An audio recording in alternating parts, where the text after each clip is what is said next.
Hi guys, today I'll be talking about my favorite songwriter, George Miller. For any of you may have already heard of him, knowing he produced rap songs and soul music. If you're a no fan, you might know that he was also a YouTuber in the earlier career life. I'm not going to talk about Georgie as a song producer or a rapper today. I'm going to focus on Georgie as a songwriter, a poet. To start off, I will briefly introduce Georgie.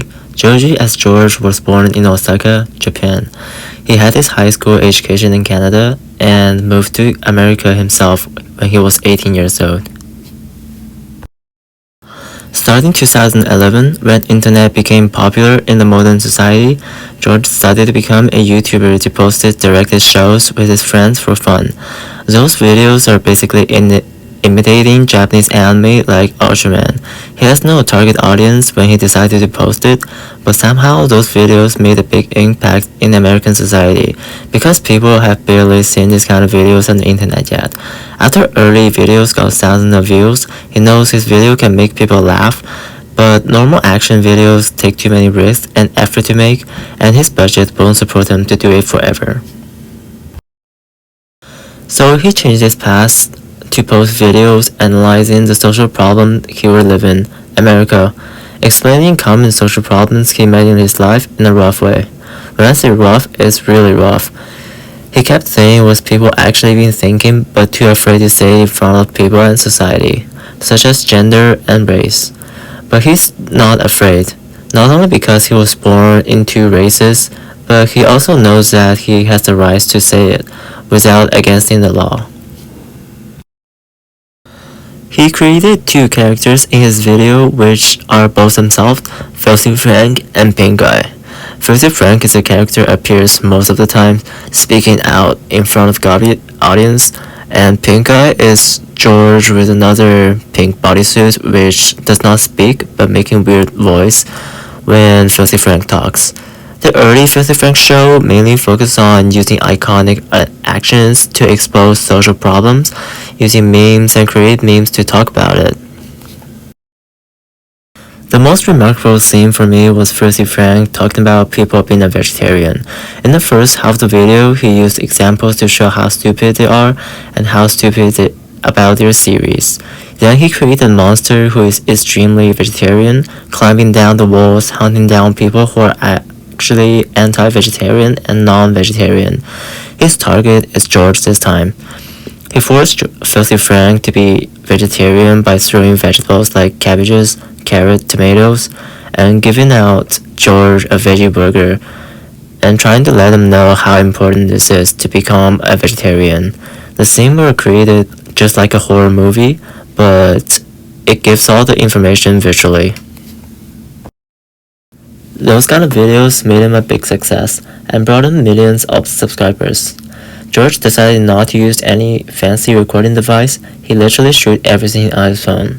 At the year of 2013, there are so many professional recording devices from big companies like Nikon, but clearly George is not a big fan of it. Not only because he was kind of broke at that time, but also the purpose was to put his audience into his life. In 2022, phone has become popular to everybody, recording phones to TikTok. It has become a fashion. This is also a part of Georgie why he's admitting. He used simple steps to accomplish hardest job. Japanese American culture is bounded with George, since he is a mixed blooded with half Japanese and half Australian, and he has raised in Japan. He knows a lot about Japanese culture. Since internet developed these years, Japanese anime has become popular in American youngsters' life. All of the American kids who watch Japanese anime wants to be Japanese and maybe go to Japan one day. They hope to learn Japanese from animes. George thinks this is very dumb, so he created a video to say that it's very gross and it's very unrespected the culture. He wrote a song to against people who are those human likes. His point is, it is cool to know about culture, but it is too overdone to be a non-Japanese person who denounces their own culture and calls them Japanese. The slang word to call those people is weeaboo. In that Filthy Frank show, George acted the way they talk, maybe a little too extreme, but most of the part is accurate. This video has been viewed the most in the whole Filthy Frank series. All his videos are seen very wild, but his worldview is actually super clear. He is one of the few who knows how this world works and got tired of it. He talk whatever he thinks is correct. This is his style. The style brought him a lot of fans, but also haters. His behavior on the internet were considered to be offensive and racist by haters, and they leave shitty comments under the videos, either telling him this is bad influence to social, nor George to kill themselves. But George never surrendered to haters. He believed what he's doing is right, so he created a brand new channel. The new channel is to read out haters' comment in front of everybody on YouTube. Frank read it out in front of camera and tell audience what was his feelings, finding out who actually left the comment and what they do on YouTube, and to show reactions to it. This channel was made him a big success, but eventually this channel will be the last Filthy Frank show in his entire career life. George was determined, having some brain damages issue as the year of 2016. Some people say it's karma, some people think George pushed himself too much. This is one of the important events happened to motivate him to change his path from funny videos to poetry soul musics. Filthy Frank has become Joji. He abandoned all his YouTube accounts related to Filthy Frank, but did not delete them, so that people can still watch those videos on YouTube. This action also proved Joji himself has a lot of self-confidence, and he thinks what he's doing is correct. Joji released his first notable album, In Tones, in 2017. The cover of the album has already shows what kind of music it will be. The cover was mainly painted with dark blue, the underground color. This is virtually rhetoric. Joji used a tune of vibes to turn down whoever clicked in. In the middle of the cover, that's Joji himself. He has a chain on his neck pulling him down. The first version of this image can let people relate to what he's trapped on the water. He has a difficulty breathing, and he obviously needs some help. By bringing all these feelings, his songs become more evil. This is obviously a good cover to bring all the audience in. If you use warm colors tunes like red or yellow, the vibe will be totally different. He released music videos for all those songs in the Tone album. Literally none of those are the same, but he is so good at making sad vibes. Abstract art, cyberpunk, Japanese roots, American streets, comedy. Joji is super talented on organizing those shows and to bring audience into the show. Leaving his tunes and music aside, his lyrics are super poetry. This is not a threat, I promise. It's a warning, baby, I just want you to know. Speaking of his own life, his heart. Internet made everyone relatable. Joji is just a person to bring everyone together. He knows himself from the internet, not a noble. Even he has a lot of fans, but that didn't make him a fancy person. He's still trying to make everyone knows that he is just like us, a human being structured with bones and flesh and emotions. No matter whom they are, people always have negative emotions moments. It could be a girl that you've been chasing has got a boyfriend.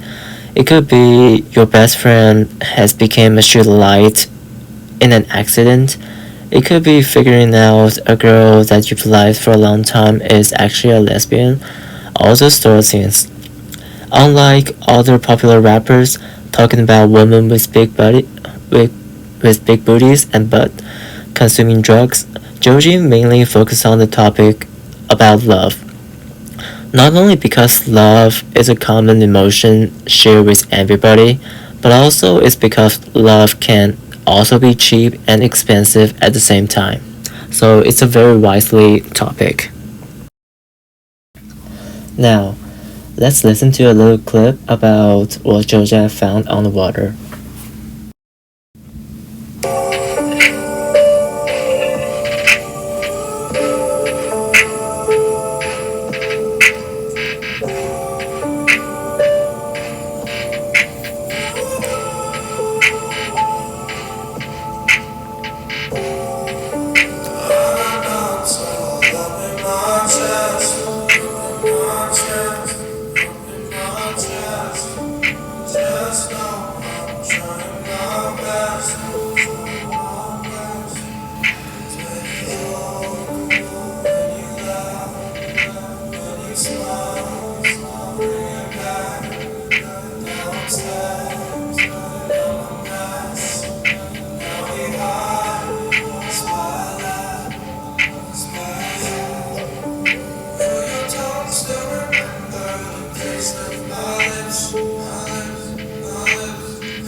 The album in tones has become a bridge connected Joji from being a funny YouTuber to whom produced professional music.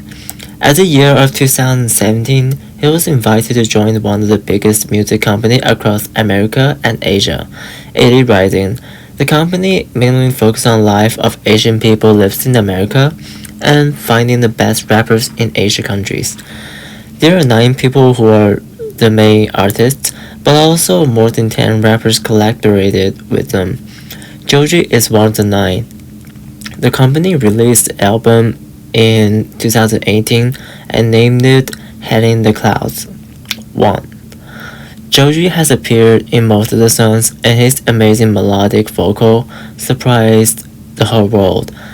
Let's chill out and feel what's the best summer ever.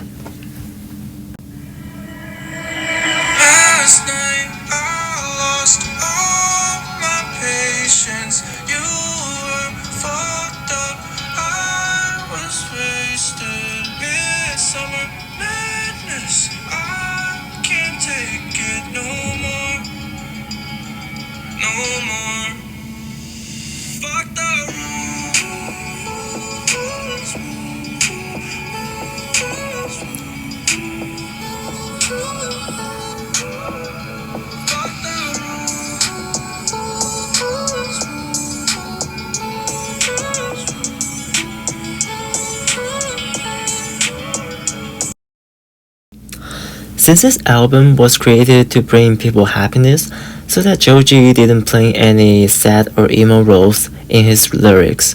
Instead, he started talking about booties and butts in his songs.